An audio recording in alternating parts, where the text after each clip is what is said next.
Your life experience, good or bad, is a gift when you share it with others. At Taxi Chronicles, we allow real riders with real stories to share their gift. So hopefully this episode will intrigue, enhance or inspire you. Don't forget to like, share and subscribe. Morning. Yes, we're back with another episode, another rider. Today we have the lovely lady all the way from down under, and she's going to tell us about her comparison to London versus New Zealand. Sorry, when I say down under, it's New Zealand, not Australia. Thank you. Yeah, so 4.5 years I've been here in London, and I just got asked, what's the difference? What do I like about London? And what's the difference in New Zealand? And the first thing that springs to mind is New Zealand has a total population of 5 million. London has 9 million just in the city alone. And for me, it's the sheer number of people, the busyness of the city, and the culture and access to culture. And the fact that London has 4 different cities in itself, whereas New Zealand is a little bit more relaxed and a bit more country and a bit spread out, and everybody knows everybody there. So I come from a teaching family, which means my parents are known by everybody. So anytime I got up to mischief in New Zealand, the text gets sent to my dad straight away, and I've got all the eyes of the town on me. So I came over here to seek my fortune and get some culture and do some travel, and that's the big difference. I think for me, that's the big difference.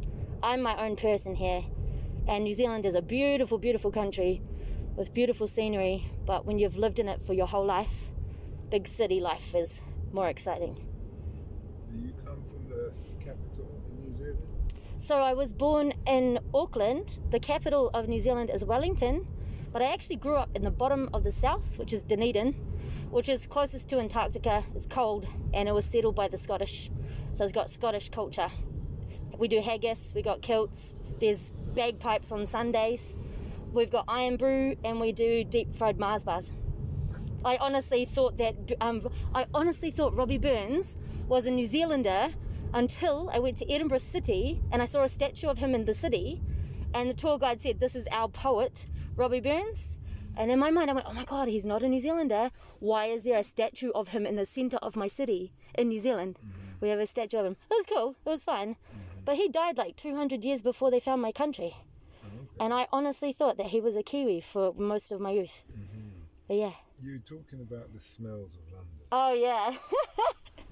So, something I noticed, and I've said to my family back home, is London has a smell to it. And the first smell you get is when you're walking down the street, you get garlic, and it smells good. And you think, someone's cooking something nice. And then you move on and you can smell cooking onions, maybe something else cooking. And then it changes to pee. It smells like someone's peed somewhere, and then it switches to a gas smell. And as you keep walking through the city, those 4 smells interchange. Sometimes they mix together. And I was saying on a hot day, it gets worse. But that's the smell of London to me, if you're walking through. And it's any part. East, south, north, you're still going to get those smells. That's what I think. That's what sticks in my mind when people ask me, what's London like? What would be your advice to somebody who's come from New Zealand to live in London? My advice I think, reach out to everyone you know, and then they will reach out to everyone that they know, because Kiwis, when we come to London, we make friends with everybody. So we've all got contacts, and we don't necessarily all stick to just New Zealanders when we come here, but we try and mix into all the different neighbourhoods that we're part of.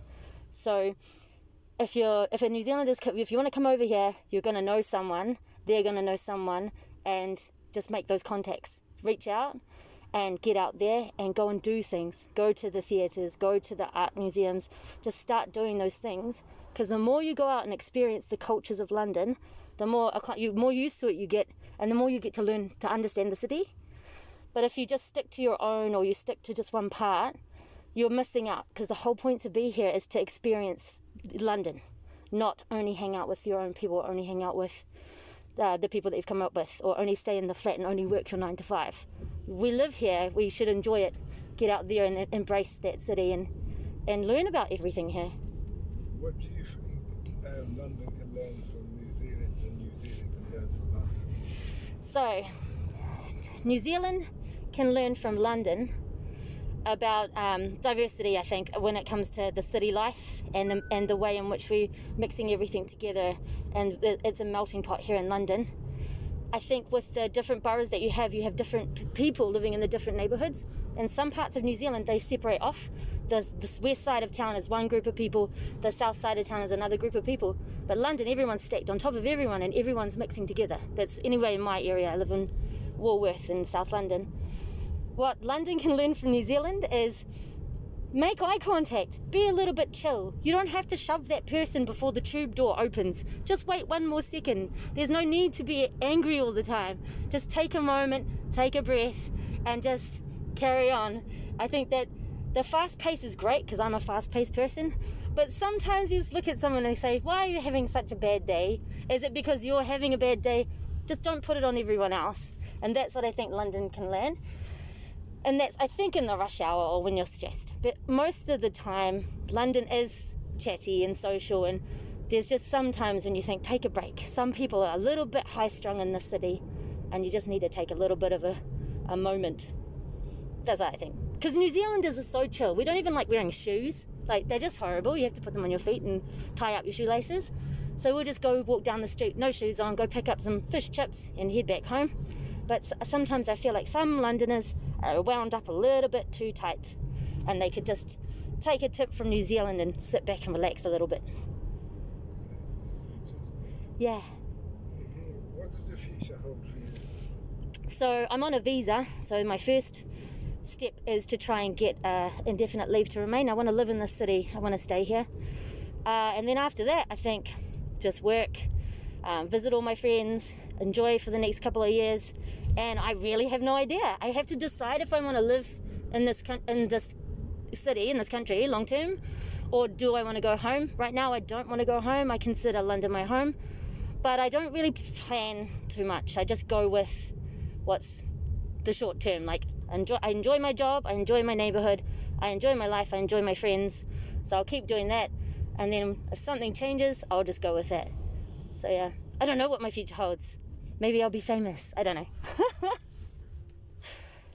Okay, that's good. Well, it was a great interview. Yeah, thank you. And we wish you well. Yeah, thank you.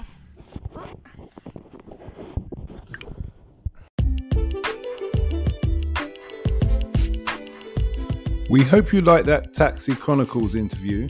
Don't forget to share and subscribe to get the latest episode. Ever considered investing in the continent with the fastest growing economies and population on Earth? The same continent that holds 30% of the world's known natural resources.